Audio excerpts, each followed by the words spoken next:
From UFOs to psychic powers and government conspiracies, history is riddled with unexplained events. You can turn back now or learn the stuff they don't want you to know. A production of iHeartRadio.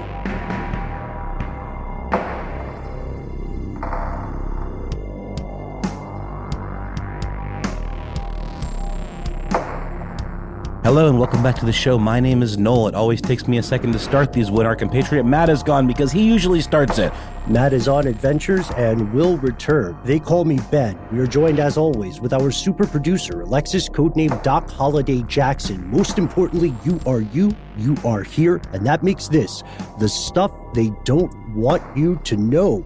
Noel, this has been peek behind the curtain. This has been a pretty wild Monday on my end. How about you, my friend? Yeah. Who is it, Johnny Carson, that said weird, wild stuff? Well, that was like his catchphrase. Yeah, today's been full of weird, wild stuff. Mm-hmm. Have you seen the new season of I Think You Should Leave with Tim Robinson? Yes, twice. We've talked about it. Yeah, there's an episode where, or there's a sketch where they've got like a Johnny Carson impersonator who is allowed to hit. Yes, because they got a special rate, so he is allowed to hit at that price point. Yeah, I can't say enough good about that series, especially nowadays when we realize that more and more people need some levity. Desperately so. I mean, we're looking at things that frankly sound apocalyptic. We're looking at disappointing ongoing information about COVID. We're looking at, as we mentioned before in a previous segment, natural disasters, all the world around. And one thing that got lost in the shuffle that I think is of interest to you and me both is QAnon. QAnon was such a huge deal. As we record today, it is August 2nd, which is very close to one of the dates that hardcore QAnon believers claimed would be the date that the former president announced that he was still the president or something like that. And that belief has lost some steam as time went on. But I think a lot of people forget QAnon is still very much a force in the internet and in the U.S. today in one way or another. I mean, would you say that a lot of people sort of forgot about this as it drifted out of the news? I mean, I think the people that sort of dismissed it in the first place forgot about it. But the people that were really into it and that found in it sort of a way to, I think, justify some, let's just call them maybe more outlandish viewpoints, haven't forgotten about it at all. I think many of us likely know someone or know someone who knows someone who's had their life irreversibly changed by this whole, conspiracy movement, I guess, right? I have mentioned on the show before, I have a really good friend whose brother went so far down the QAnon rabbit hole that he's just absolutely estranged from his entire family, to the point where they can't talk anymore, because he is such a hardliner about it that it's just like you can't, there's no common ground. There's no way to, successfully have a rational conversation with this person. And look, again, we always say we're not here to judge anybody, or make anybody feel bad or stupid for believing what they believe. But I think it's pretty safe to say that most rational people would look at this whole QAnon thing and the degree to which it has caused people to push people away who are close to them for no good reason is toxic. Yeah. This is an interesting phenomenon because the proliferation of these sorts of beliefs, I think, are illustrative of an issue that occurs in the human brain, because the human brain is hardwired to practice pattern recognition to an extreme degree, such that it becomes pattern creation. And then the tricky part about that is as these beliefs build upon each other, we also see a sunk cost fallacy. Your brain doesn't want to be wrong ever. And that's what leads to confirmation bias. That's something we covered in a previous episode, why you can't win arguments online. And the scary thing is, this neurobiological cognitive phenomena occurs in every single aspect of human civilization. It's not just conspiracies. It's not just politics. It's the same reason that people who really love a particular sports team will go nuts if they don't agree with the ref's ruling. And when we look at it from that perspective, I would argue that we see a solid basis, a solid explanation for why certain beliefs persist, even when they can be debunked relatively easily. And this is not to throw the baby out with the bathwater here, figuratively, or throw the badger out with the bathwater if we want to stay on brand. Instead, it's to say that the ideas of QAnon, like the ideas of a lot of apocalyptic cults, they took a huge hit when they missed the deadlines they predicted or purported to predict.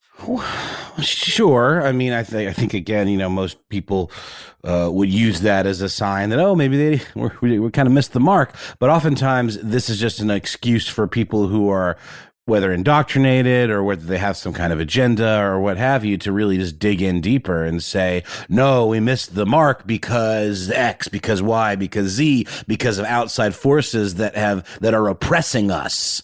You know what I mean?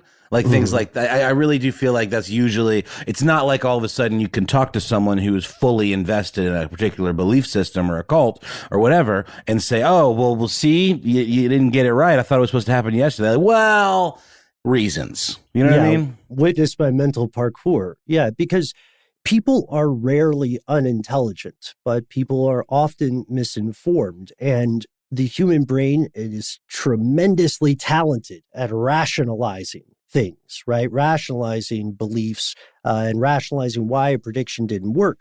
This leads us to another thing that's related, which is the idea of crisis actors. We had talked about this a number of months ago, maybe last year. Pandemic makes it tough to remember, as I'm sure is the case for some of our conspiracy realists listening in today. But Noel, as you and I and Matt had discussed previously, there were a number of particularly mass shootings that caught on with certain spheres of the conspiracy world.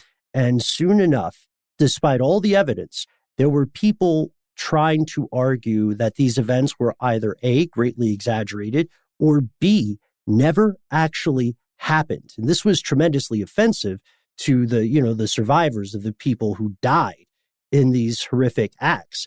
But it might surprise some people to know that belief in crisis actors for mass shootings is still very, very much a thing, right? It is. Again, like the whole QAnon web is just that. It's so complex and wrapped up. It's basically like every bonkers conspiracy theory that ever existed kind of wrapped up in this giant sticky ball of goo that people, pick and choose. They might like parts of it, but if you are truly an adherent to Q and to all of what it represents, it probably means that you're dipping your toes in all kinds of conspiracy theories, and crisis actors being one of them. In particular, the story that we found, or one of the stories that we found for today, is about the absolutely tragic fallout, I think, of this type of belief. Vice News came out with an article on July 26th about a Parkland shooting survivor whose father did just what we described, went down that QAnon rabbit hole and has been made to believe that the whole thing was a hoax. Yeah, that his son, in fact, is one of those crisis actors and is in some way a tool of some sort of left-wing communist agenda to take away our guns. Because oftentimes, Ben, correct me if I'm wrong, the whole idea of staging these types of events is to create, allegedly create an outcry that could take away certain civil liberties, right? Yeah, you nailed it there, man, because that is one of the primary motivations. For any true conspiracy theory, there needs to be a cui bono, who benefits. And so the argument there for a lot of people who believe that a given tragedy is a fake event filled with crisis actors, their idea is that nebulous, nefarious forces in government are attempting to remove civil liberties like the Second Amendment, right to gun ownership. That's almost always a big win. Or that they are cracking down on other rights, like rights to privacy, or trying to use this as a rationalization for more closely tracing people online. I would say that one doesn't hold up as much, and you don't see it as often because, everybody who's worried about surveillance, most of them have a smartphone, which is, your friendly Polly Pocket version of the NSA spying on you. Yeah, I posted a meme the other day or something like that. It's just like, who cares if there's microchips or tracking devices in the vaccines? You're literally holding a tracking device in your hand right now as you read this post. And, we all willfully carry these things around, except for, people that are living off the grid or insist on using burner phones or, don't even want to have. But, we were living in a society where it becomes more and more prohibitive to normal day-to-day existence to not opt in to that kind of stuff. But we're not talking about that. We are just talking about the ability to fact check information, right? Like readily. And the fake news thing works in both directions because, there can be fake news that has an agenda on either the left or the right side or any particular motivation to get people to believe certain things. And this is a really great example of that, where QAnon, within that giant web that is QAnon, there is this belief that's proliferated by, lawmakers like Marjorie Taylor Greene, who is a Georgia lawmaker who has gotten into some hot water for pretty outwardly denying that the shooting at, weirdly enough, Marjorie Stoneman Douglas High School in Parkland, Florida, didn't really happen. That it was all staffed by these crisis actors that were there to enact some kind of agenda in order to, who knows what nefarious purposes they had in mind, but they'll say things like it's to take away our guns or to take away our freedom. And so the story in Vice, the kid in question who, survived this horrific event, he goes by the name Bill. This all started on a Reddit thread. There is a lot of it's become almost a support group, right? For folks who are kind of survivors of QAnon, like not school shootings, but literally QAnon, like people whose parents or loved ones, like my friend, have gone so far down this Q rabbit hole that they're unrecognizable. They've been completely transformed into something else entirely. And this person, Bill, wrote a post on this Reddit page. And I'm going to read you just a few little excerpts from it. And before I read it, my point is this: Vice took the story and ran with it after vetting the source, because you can be pretty anonymous on Reddit. A lot of these things might not be true. There's a lot of stories on there that could just be, as these dudes I love that I always reference on Internet Today cited, creative writing could be. But Vice did vet this particular one, and they did determine this person's story to be true.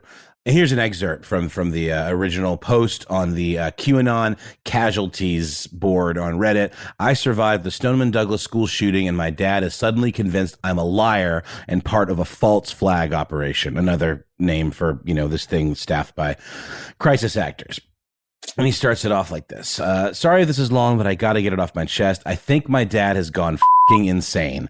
It's going way too far, and I have trouble processing the last 5 months. He's always been very conservative, but now QAnon has consumed his life to the point where it's tearing our family apart, along with my own mental health. Back in January, he saw the video of Marjorie Taylor Greene harassing David Hogg, another student from Parkland, about the shooting being a false flag operation. And while my dad was already into Q, he'd never gone down that particular rabbit hole. And now he's convinced everything was a hoax, and it breaks my heart. He's done, quote, extensive research on body language and claims he can tell the shooter is a radical commie actor who is paid to sacrifice his life in order to remove our guns. He's questioning why they released the interrogation footage, if not to further deceive the, quote, sheep believing everything they see, end quote. He also says the trial will be rigged, and the reason they're talking about the death penalty is to prevent him from ever talking, just in case. And it goes on. Yeah. So what to make of this? You know what I think? Let's pause for a word from our sponsor and let's come back and dive in because that's really disturbing stuff. Yeah, agreed.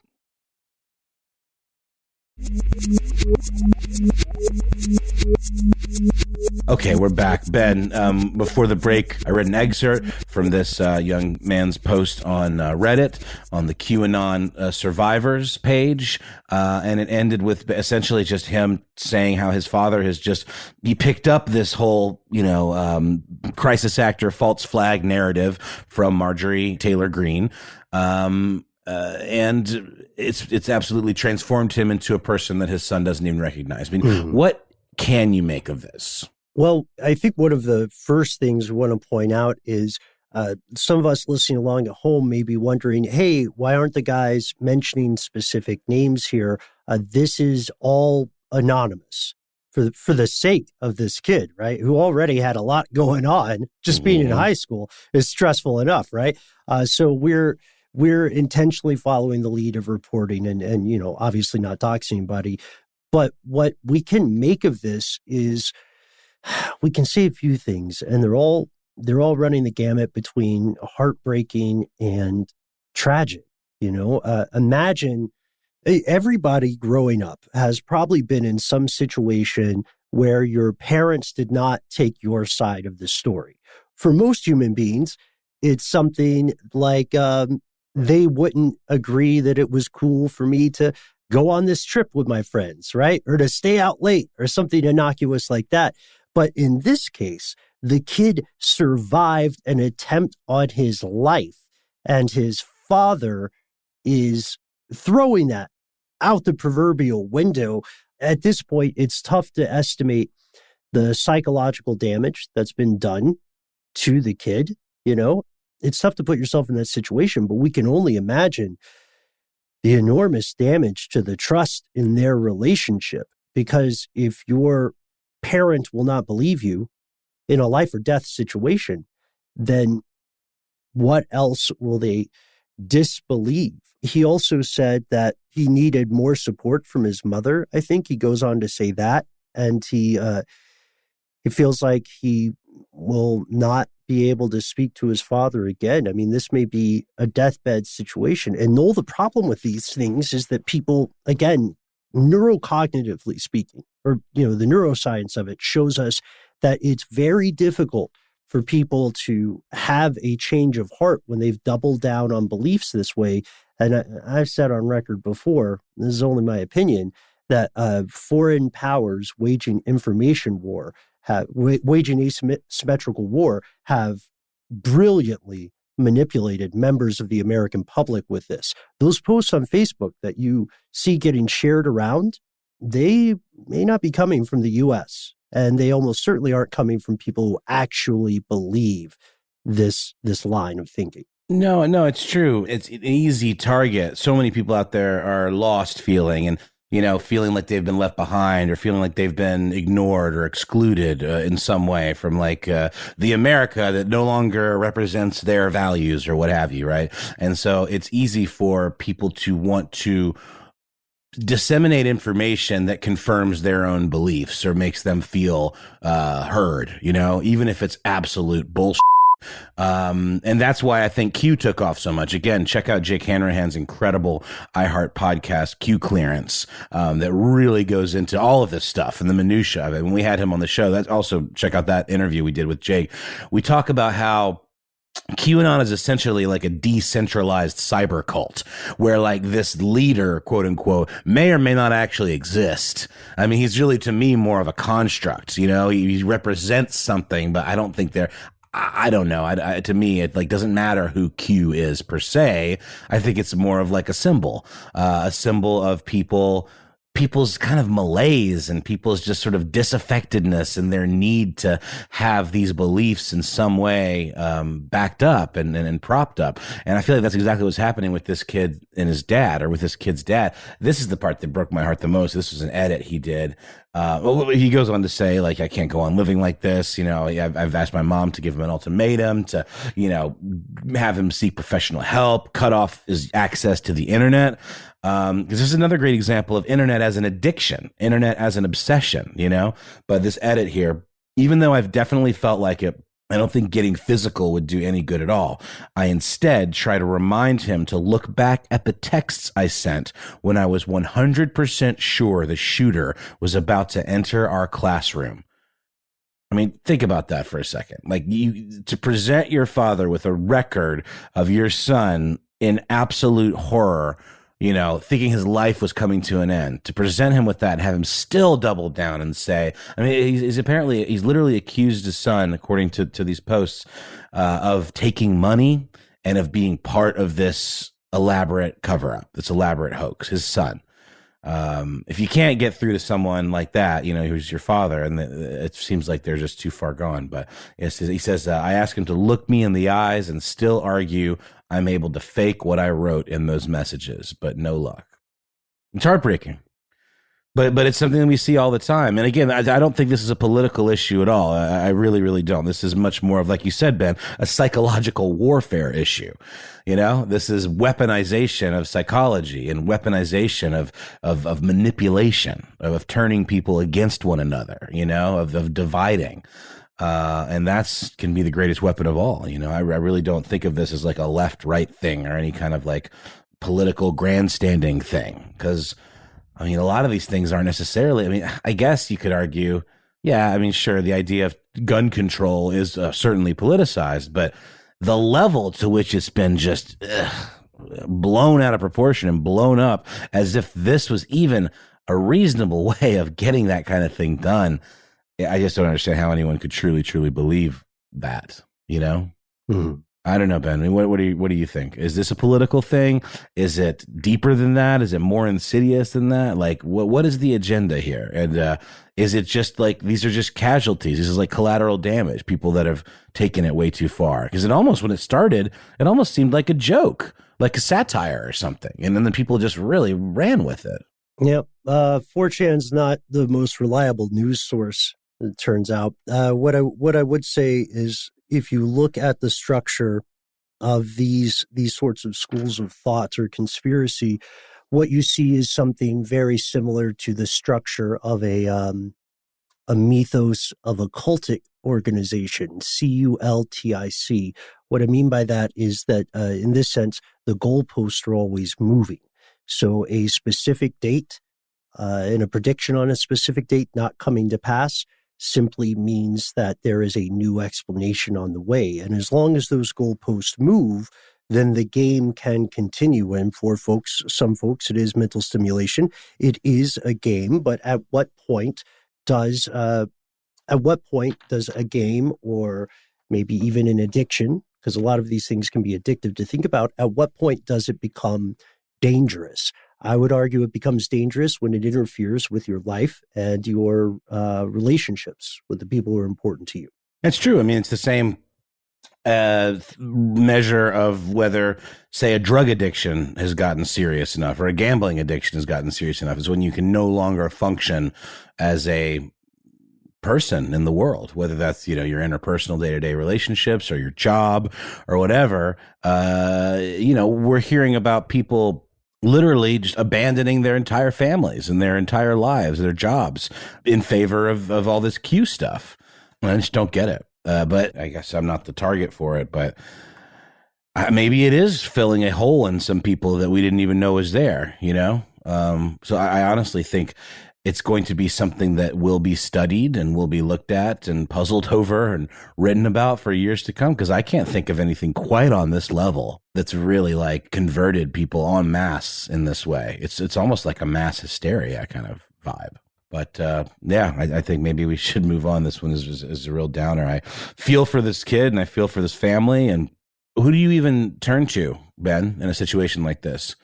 Are there folks you can call to get help for your family member? I mean, obviously these types of message boards are good support systems where you can lean on other people that have gone through similar stuff. But, if you have a family member who's got a serious drug or alcohol addiction or a gambling addiction, there are programs you can send them to. Where do you send someone like this to be deprogrammed from something like Q? It's a good question. It's one that doesn't have an easy answer. Luckily, there are experts that you can contact, and stay tuned. We're going to give you their numbers at the end. Please do remember that your loved ones are still your loved ones, even if you all disagree, and those relationships can be worth saving.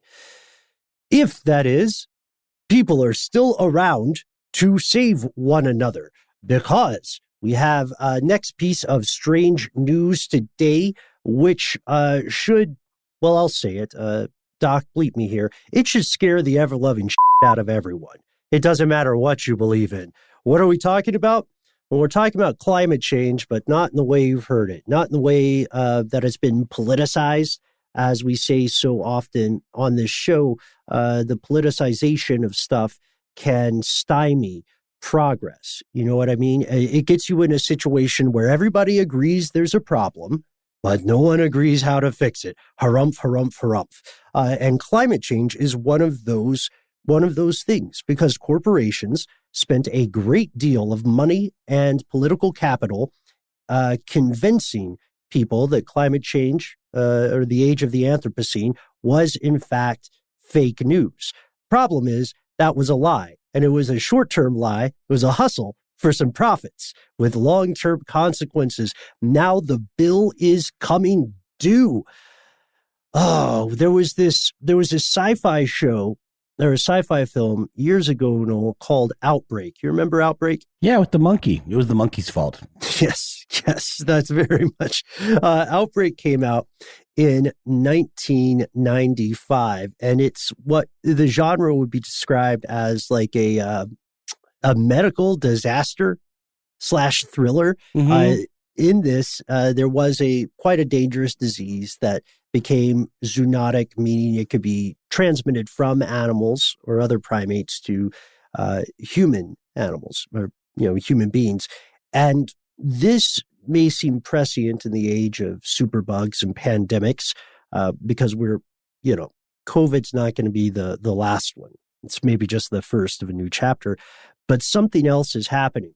You may have heard that just recently enough ice melted on a single day in Greenland to cover the entirety of Florida, the whole peninsula, plus the panhandle, in 2 inches of water. Did you hear about that? That's a lot of water. It's a lot of water. I mean, look, I just feel like the weather we've been getting here in Atlanta over the past few months, it just feels like monsoon weather. Mm-hmm. I mean, I just feel like observationally you can see the stuff, and it's definitely scary. I'm glad you said that, because for a long time, for about a decade or so, I had been thinking. I'm not a meteorologist, and no expert in long-term weather effects, but I have been thinking very much the same thing, that we may be looking at a slow transformation to a monsoon area of the world, or monsoonal plain kind of prone area. But as the glaciers melt, we can expect a lot of changes in the world, changes that will ultimately affect human beings. This is not a reference to the parts of the world that will become virtually unlivable within your lifetime if you're hearing this show. This is instead a reference to things like trade passages opening up in the North Pole. This is a reference to things like freshwater sources being depleted as those glaciers melt. This is also a reference to disease, because you see, once upon a time, 15,000 years ago, water froze on top of this plateau in Tibet, and this water became part of a glacier. When this water froze, it wasn't sterile. Very few things are. Instead, millions and millions of organisms were trapped inside of this glacier. Fast forward 2015, these scientists from the US and China team up.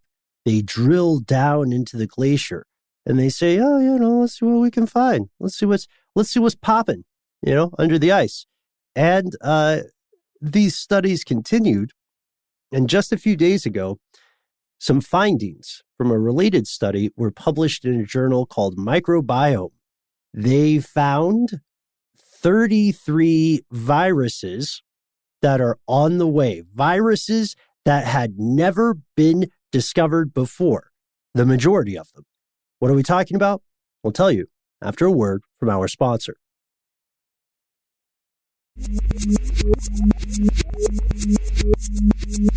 And we have returned. Specifically, this new study was written primarily by a microbiologist named Zhiping Zhong from Ohio State University. And they identified tons and tons of unique 15,000-year-old viruses from this ice cap in Tibet, the Gulia ice cap. And the crazy thing is, this sounds like dystopian sci-fi. Noel, the researchers discovered that 28 of the 33 viruses they've identified have never been seen before. We don't know what they're going to do. We don't know what they did when they were not on ice. And we don't know what's going to happen to human beings because of it. I got to go poking around in ice looking for ancient plagues. Can't we just leave well enough alone? This sounds like some X-Files here. I mean, seriously. Like, you dig out the ice core, it's got the weird nano disease worms in it. Next thing you know, everyone's bleeding out of their eyes. Yeah, exactly. And this is one of those headlines, that grabs you. Let's be honest. This is one of those headlines a lot of people might read while they're scrolling on their mobile device. They're in the middle of doing something else, and it's just enough to kind of grab your mind by the shoulders, give you a sharp shake, and make you think, oh my God, 2021, it's the year of what now? And more like the year of what the bleep. Yeah. Yeah, exactly. So what we're seeing now is we're seeing a lot of fear because when people hear the word virus right now, in times before, people used to, before COVID, most people, when they heard the word virus, would think of something like the herpes simplex or HIV or the flu, right? But now when you hear the V word, you probably think of COVID first and foremost. And so when people hear that there are these elder god viruses, 15,000 years old, just now waking up, of course, your first question is going to be, what does this mean to humanity?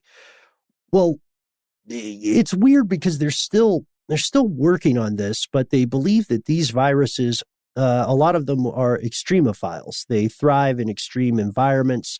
They also some of them may have originated from soil and plants, and they helped facilitate nutrient acquisition for those plants. So no one is saying, to be clear, that there is this huge danger, sci-fi apocalypse level, posed to humans from these viruses.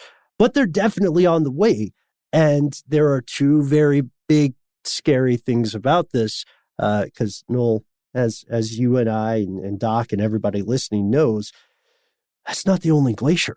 And that's not the only glacier that's melting. No, it's not. One number in this article on ctvnews.ca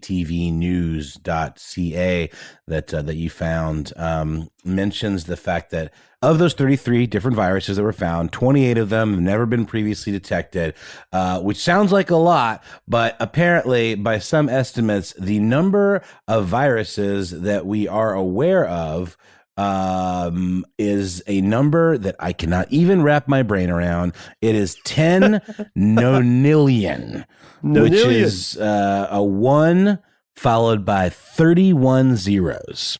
All of these, whatever poor sap's job this was, have been cataloged.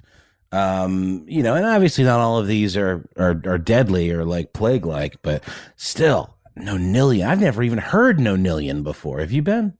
Yeah, but I'm going to be honest with everybody. When I first heard the phrase nonillion, I thought it was a made-up number that the person I was talking with was just styling on. I mistook it for saying like a gabagoolian or something. Right. You know Thank what I you, mean? Ben. Thank you for throwing me that Sopranos bone. I love it felt like Susian. But it is a real number. And as you said, the other 5 have been on the books. But the good news for those is that the 5 that were already known to science are thought to be much more likely to infect bacteria instead of humans and animals. We have to remember, viruses are very, very, very, very small. They're, in terms of what we define as alive, viruses are like a hot point. They're a point of contention. Is a virus alive, or is it almost just an organic program? Yeah, 100%. It's like, there's a study in data science of complex systems, and that often is modeled after the way viruses spread, and then you can actually apply that to the way information is spread over time. Very, very interesting stuff. A little bit over my head, but my good dear friend of the show, Frank, took an online, one of those massively multiplayer online courses. That's not the term for it. There is a term for it. I think it's called a MOOC. Yeah, massively online course. Anyhow, so yeah, Ben, several of these viruses they discover, the new ones anyway, wouldn't have attacked humans anyway. You mentioned ones that would attack maybe bacteria and such. There are also some that would attack plants and particularly soil. Yeah, exactly. But the point remains, the Tibetan Plateau is not the only home to a glacier. Remember, we opened up this story by talking about the melting of Greenland and its ice sheet. What we're going to see is more and more stuff being discovered beneath the ice, things that were previously inaccessible to humans from what we know of human history, which is an important caveat. If you would like to learn more about that aspect, please check out our YouTube video from a number of years ago about things hidden beneath the ice in Antarctica. Those hidden things will be revealed, and we're going to learn more and more about the ancient world. We may also, this is plausible, unfortunately, we may encounter some threats that have been slumbering in the dark and the cold for quite a long time, which I know sounds a little Lovecraftian, but that's where we're at. And that's not even the biggest threat yet. There's one more big threat. Oh, for sure. And I also just want to backtrack ever so slightly just to mention this. Obviously, I think it goes without saying, but I'm going to say it. These 15,000-year-old viruses were able to survive in sub-zero freezing temperatures for that long, which is another thing that makes them kind of scary and super resilient, and why it's going to be. It reminds me of that scene in the Sword in the Stone, how, spoiler alert for a movie from the 60s, how Merlin ultimately defeats the witch when she turns into a giant fire-breathing dragon, is he turns into a virus and gets her sick. And that's how he wins the day. So, I mean, compared to like all the war machines we can throw at each other, viruses are probably going to be the thing that are going to wipe us out as a species if we're not careful. Well, they have a lot less to distract them. You know what I mean? A virus is built for one purpose and one purpose only. It doesn't have a lot of B plot lines. And it doesn't, a virus is never like taking vacation or going to work on its novel. This is a strange thing to realize about them, but it's a very important thing. It's also funny that you mentioned Sword in the Stone. I believe we may have talked about it on air a little while ago, but I rewatched it recently. It holds up. It's actually how I learned about Tahiti. I thought it was Bermuda. Is it Bermuda? Mm-hmm. You know what? I believe you may be correct. It was indeed Bermuda. So, he actually says, blow me to Bermuda. So, and then you've got the Merlin, you're back from Bermuda line. And he's wearing the Bermuda shorts. Well, I guess that still led me to learning about Tahiti. I always was a geography nerd. Just not as much of a Disney nerd. I like that movie because it's just kind of an anthology, right? Like it's all these little vignettes of like, misadventures and stuff that Arthur gets into. And it doesn't really have a villain. Exactly. It's kind of just all these weird little stories where he's a fish and then he's a squirrel. Oh, I always remember the part where he breaks the girl squirrel's heart and then, turns back into a boy and she's just like crying. It really kind of makes me a little verklempt. So I want to get to the second thing. I've been trying to get to this for a second. This is the bigger threat right now.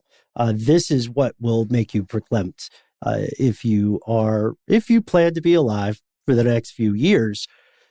There's something else under the ice that people need to worry about. It's not as BuzzFeedy as a bunch of ancient viruses. that may or may not be coming for you. Probably not, but may or may not be coming for you. Instead, there's a lot of methane and carbon that has been preserved in this ice as it melted over thousands and thousands and thousands of years. And like the viruses, this stuff didn't really go away.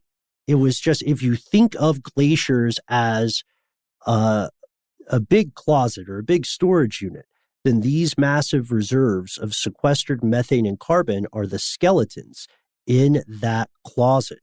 And what we're going to see quite possibly is that this stuff.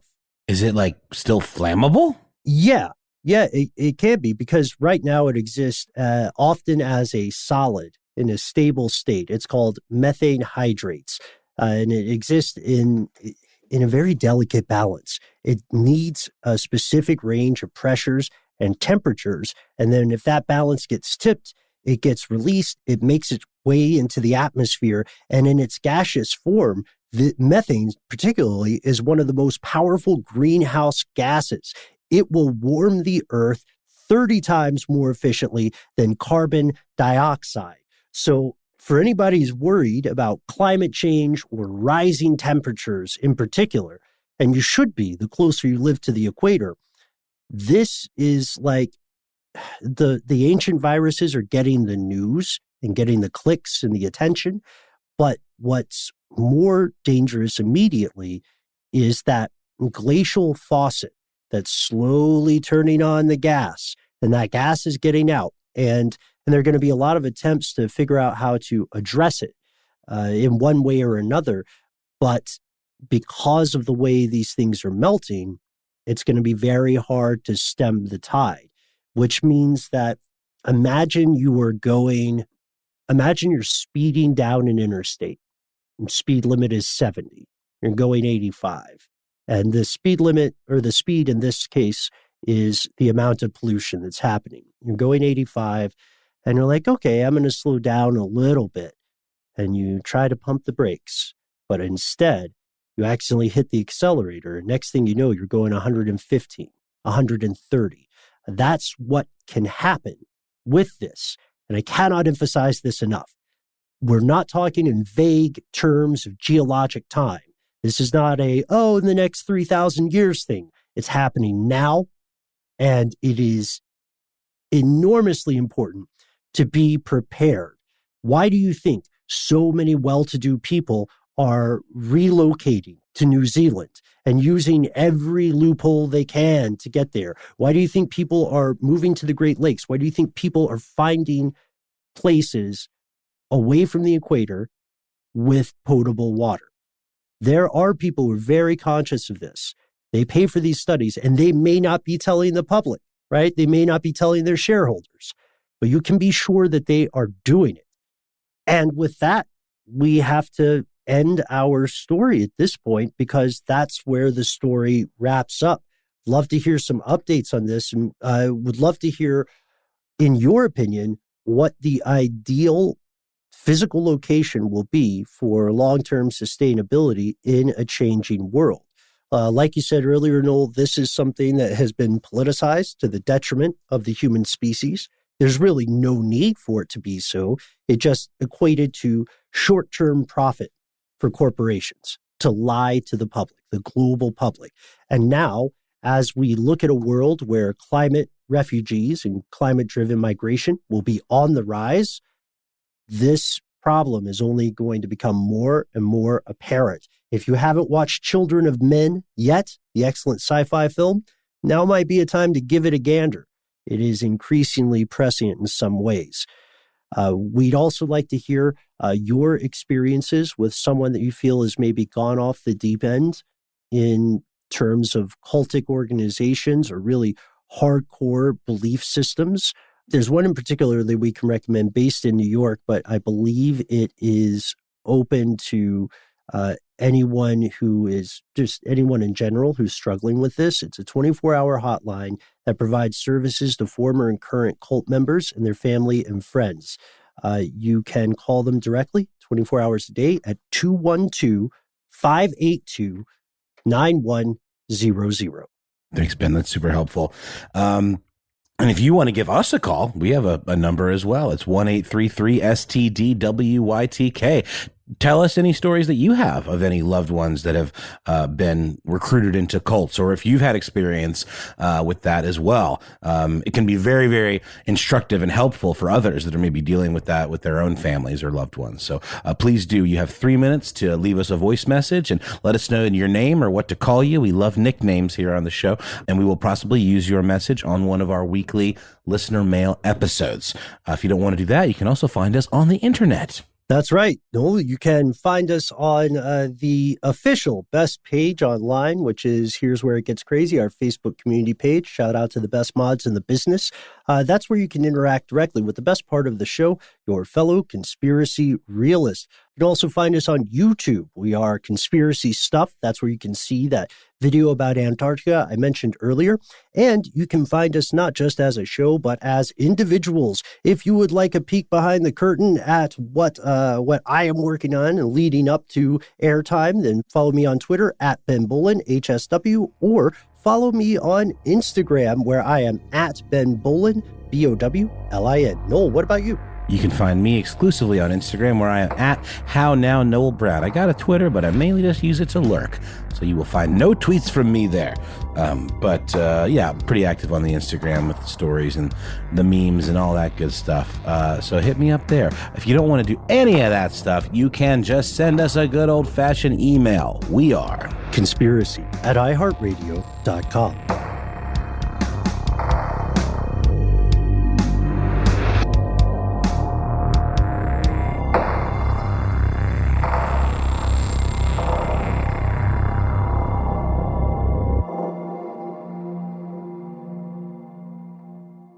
Stuff They Don't Want You to Know is a production of iHeartRadio. For more podcasts from iHeartRadio, visit the iHeartRadio app, Apple Podcasts, or wherever you listen to your favorite shows.